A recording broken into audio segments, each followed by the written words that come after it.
কেন যাই, কারণ আমি আসলে দেখলাম যে আপনাদের ওখানে একটা হলো ওয়াশরুম, তার পাশে মনে হয় কিচেন, এর পাশে যে বসে খাওয়ার ব্যবস্থা মাটিতে, ওখানে পুরো পানি করে কাদা হয়ে গেছে। মানে এটা আসলে এর থেকে মনে হয় যে ক্ষেতের মধ্যে যদি ধান তুলে ফেলার পরে যে চাদর বিছে খায় ওটা বেশি পরিষ্কার, এখানে অবস্থাটা তার থেকে বেশি খারাপ। যে কারণে ওনারা দোতলা বিল্ডিং চাইলেন। আসলে এটা যুক্তিযুক্ত, কারণ ওখানে যদি টাইলসও করে দেওয়া হয় তাও কিন্তু লাভ হবে না, ওই কাদা পানি থাকবে।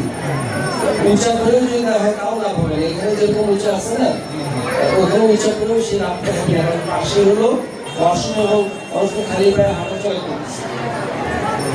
তো এটা একটা ব্যাপার, এটা বাস্তবিকভাবে দেখার একটা সুযোগ হলো। আরেকটা বিষয় হলো যে আমি যদি নির্বাচনের পিছনের সময় একটু যাই, খেয়াল করে দেখবেন যে আপনার কিন্তু অত্যন্ত ঝুঁকি নিয়ে সরাসরি এবং আমাদের মহিমাগঞ্জ ইউনিয়নের 3টি সন্তান জননেতা জনাব গাইবান্ধা 32-4 মাননীয় এমপি মহোদয়,